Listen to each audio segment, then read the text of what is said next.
Okay, Mike Masato, CEO of Staff Driven Dental and the Dental Road Warrior, returning for episode 51 in the series. I just realized that episode 51 probably should have been episode 1. Why?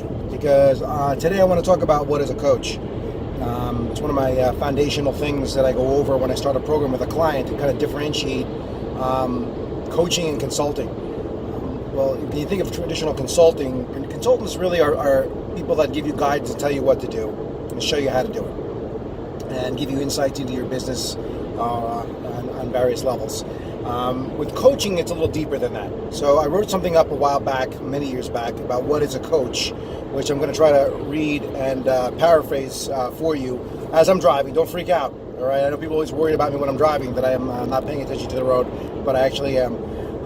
So let's just go over what is a coach, and then kind of look into a little bit about it, what really stands out about it when I teach, what is a coach, and also to use this to think about getting someone into your life who can coach you, because it is vitally important. So what is a coach? A coach is an experienced professional who cares deeply about the fate of the human spirit. He's a trusted advisor, friend, and confidant who always has your best interest at heart.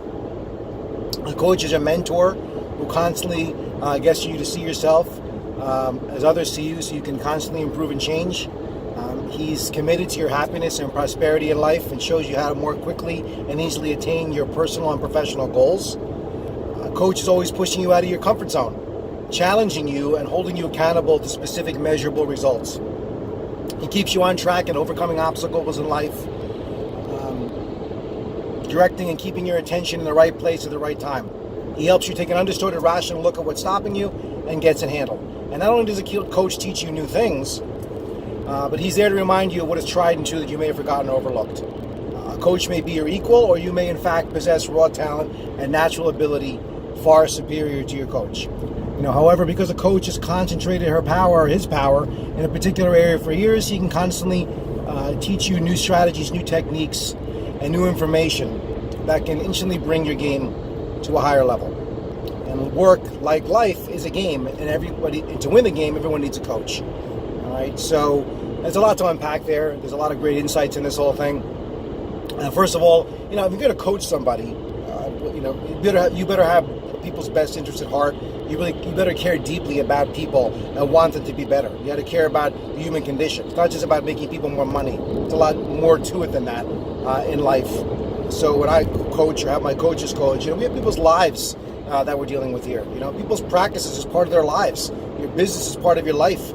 And if it's not a happy, prosperous thing, it affects every facet of your life. A lot of why dentists have still very high rates of suicide. It's one of those things. If you're not happy in practice, it kind of permeates all areas of your life. So it's so important that when we coach people, we understand this is a vital part of their life, their practice. So we have to really care about it and care deeply about what happens to the people that are there.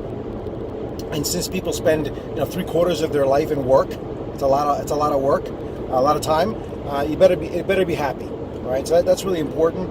The other part of coaching that I talk about is the comfort zone aspect of things. Constantly pushing you out of your comfort zone. A coach is there to basically hold you accountable. Who do you answer to in life? Who do you answer to in your practice? That's kind of a problem with practice ownership. Kind of the buck stops with you, and who do you answer to? And having someone there to answer to, because your staff is not going to necessarily hold you accountable. Sometimes some of the strong ones do, but you're really going to listen to them. But when you have a coach in your life that you are vested in and paying to be there in your life to support you, you better be listening. Otherwise, it's kind of a waste of time and money. So hopefully you respect this person and your insights to help you see yourself as other people see you. Because a lot of people have blind spots. Coaches are there to show you your blind spots and see what you'd be missing, where you may be deficient in some areas or inadequate in some areas, and get you to improve and change constantly while getting out of that comfort zone, because we all get stuck in places where we could be doing better and we can get a lot more out of life and out of our practice. But this comfort zone, just being comfortable where we are and just accepting what there is, whatever life gives us, and that's just as good as it gets, or whatever our profession allows us, you shouldn't take that. You should always strive for the best, and that's what coaches want out of you. They're there to push you out of your comfort zone and hold you accountable to specific results. Specifically, what are you looking to do?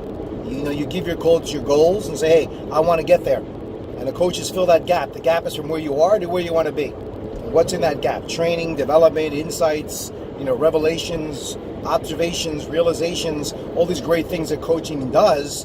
And of course, action. Making you get into action. Because you're not going to get anywhere unless you get in action. That's what coaches do. They push you to get into action and to implement things. I think I talked about implementation of information and knowledge last episode, and how important it is. Coaches do that. You want to go out there and implement and do things, and what happens? Life tells you or gives you reasons and why not all the time. We procrastinate. We make reasons why we can't. We give excuses. I think I'm going to do a whole episode on excuses. I'm going to preview my next episode. That's a big one. I deal with that all the time. Right? And again, coaches don't always teach you new things. Sometimes it's what is tried and true. How many times a day I hear, we go and assess a practice and we talk to a doctor about their practice, and then we ask them, well, do you do morning huddles? Oh, yeah, morning huddles are great. We used to do morning huddles. We used to do those all the time. And then what happened? Well, we stopped. What happened? Well, people didn't want to come in early, and we got off track, and we never went back to it. See, this is what happens. It's like an insidious thing. It drops out, that it's gone. All right? What about hygiene? Oh yeah, well we used to have hygiene, more hours in hygiene, but we cut it back to try to get the most of an hour. And we used to give hour hygiene, and now it's 30 minutes. And yeah, now you're cutting corners, and now we're not giving the full experience, so people can value hygiene and co-diagnose work and fill your schedule with work. See, it's one of those things where there's a lot of things you may have done in your practice, getting back to what you changed. Just reverse the change. Part of what I do is in coaching, coaches help you reverse the change, reverse all the bad changes you did in your life, and keep the good, but reverse the bad, and go back to what is tried and true that worked before. All right, and you have to remember, coaches also, they may be your equal, but they may not be. I'm never going to be a better dentist than anybody I coach. You know why? Because I'm not a dentist. Right? Never took 1 minute of dental school. All right, and neither are my coaches. But if you think of all the best athletes in the world, you think when Tiger Woods was at the top of his game and he's coming back now, all right? He has a coach. Was Tiger Woods' coach a better golfer than he is? Never was. All right, but because, like I said, he has this raw talent, natural ability.